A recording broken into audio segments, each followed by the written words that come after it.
Salam hörmətli izləyicilər, biz yenə də əvvəlki illərin sualları izahına davam edirik. 9-cu sinif buraxılışı dəstək üçün.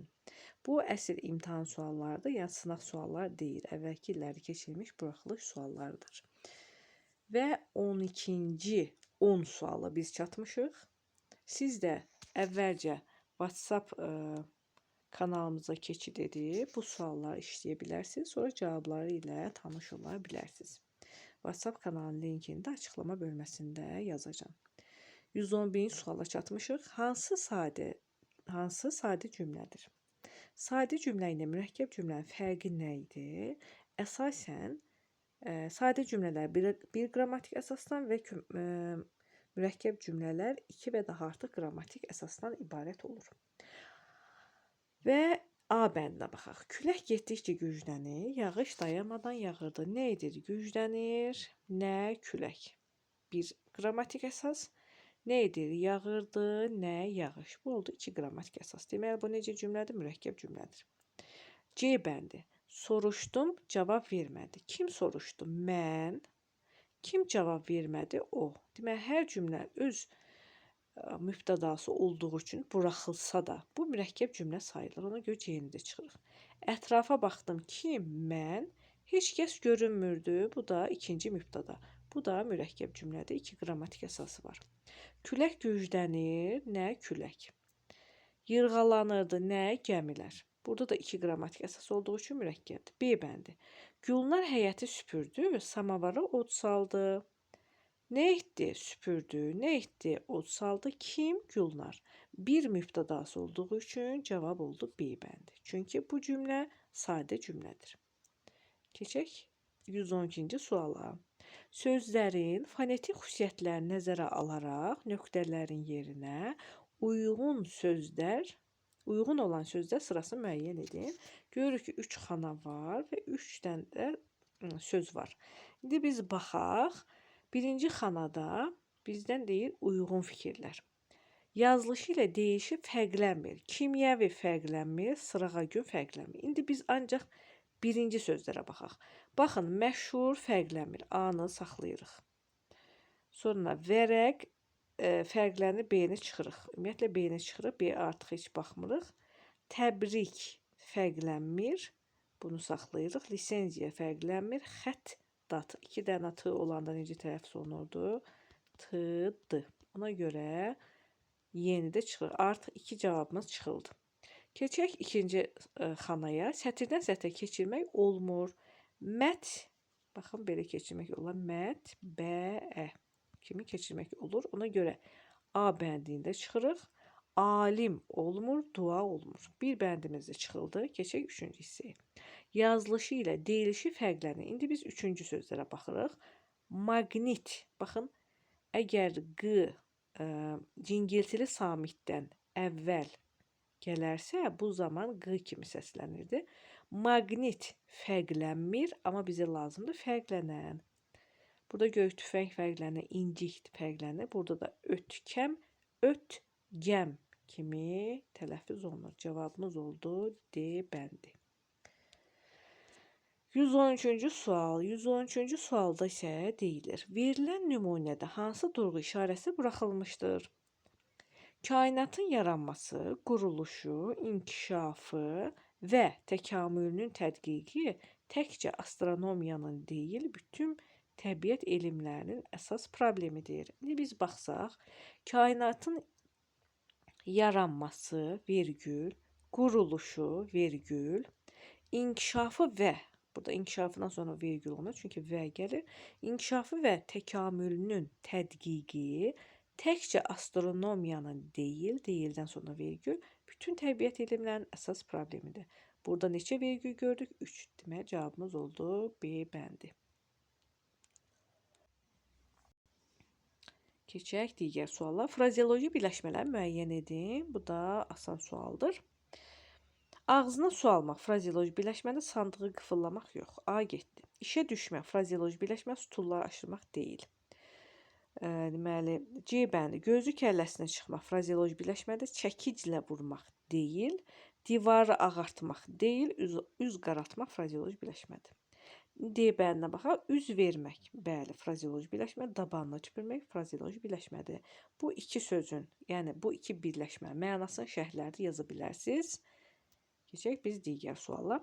Hansı sıradakı feillərdən biri idi hissəciyi, digəri isə köməkçi sözü ilə işlənmişdir? Dayanacaqdır, ididir. Baxın, idi, alsan, bu şərt şəklidir. Bunu çıxaq. Oturmuşdu, idi, gətirsəksə, burada nədir? Şərt şəkli. Gətirdim, burada di, keçmiş zaman, susadıq, keçmiş zaman. Bu da getdi. Çıxdı, keçmiş zaman, alırsa isədir bu.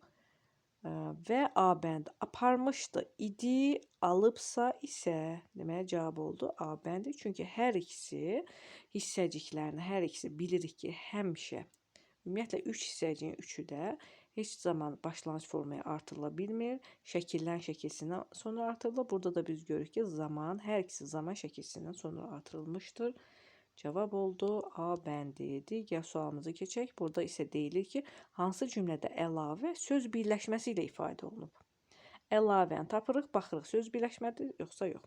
Y bəndinə baxaq. Əsməri, rəfiqəsini, çoxdan görmürdü burada rəfiqəsini, sözlə ifadə olunub. Keçdik. Topladığı məhsulu, kartofu, soğanı tezliklə satmağa aparacaqdır. Burada kartofu, soğanıdır. Əslində fikrimcə burada tire yox, 2 nöqtə olmalıydı. Çünki ümumiləşdirici söz uyğundur. Burada söz birləşməsi yoxdur. İrəlidə, sahildə bir dəstə atlı gördü. Harada? İrəlidə, sahildə. Bu da sözlə ifadə olunub. Bura, Qəbələyə tez-tez gəlir. Haraya? Qəbələyə. Burada da sözlə ifadə olunub. A bəndi. Şair bu obrazı əsərin baş qəhrəmanını sevə-sevə yaratmışdı. Və burada əlavə əsərin baş qəhrəmanıdır və söz birləşməsidir. Cavab oldu A bəndi. Feildən əmələ gələn sifəti müəyyən edin. Feildən əmələ gələn. Burada biz baxırıq.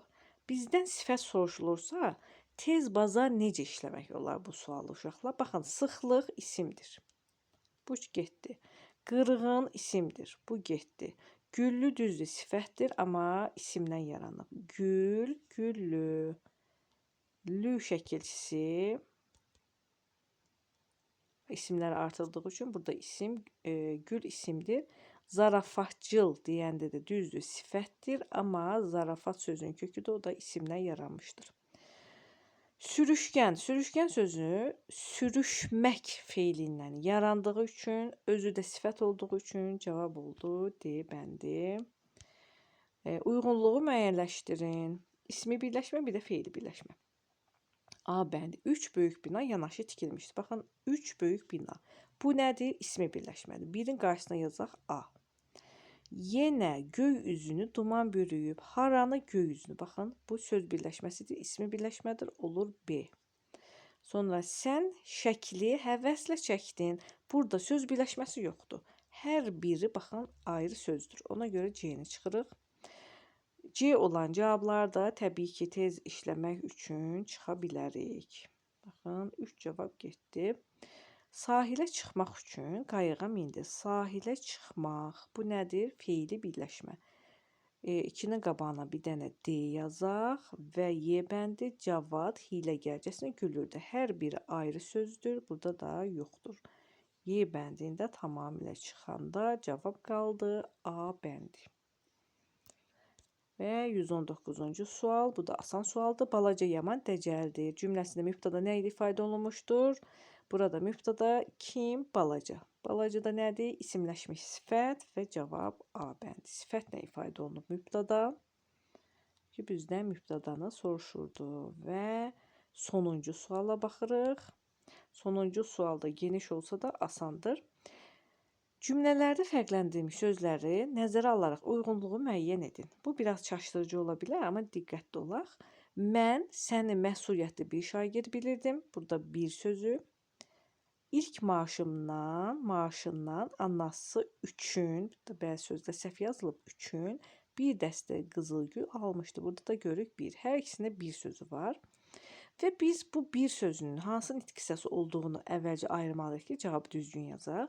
Ümumiyyətlə, baxın, burada bir şagird, neçə şagird deyə bilərsiniz ki, ola bilər. Xeyr. Əgər bu bir sözü, baxın, sifət və isim arasında işlənərsə, bu olur ədat.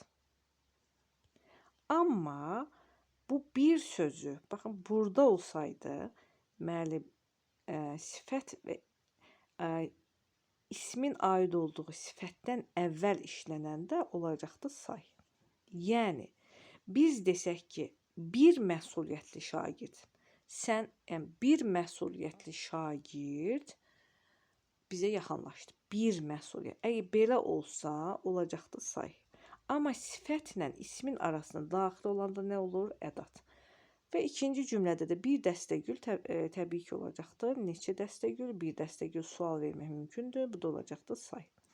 İndi baxaq. Bir əgər ədatdırsa, əşyanın miqdarını bildirir. 1 üçün yox, 2 üçün doğrudur. Səliqəyə salaq. Mən 1 üçün, bir də 2 üçün. 2 üçün hansı doğrudur? Əşyanın miqdarını bildirir. Çünki say idi. Ona görə yazırıq A.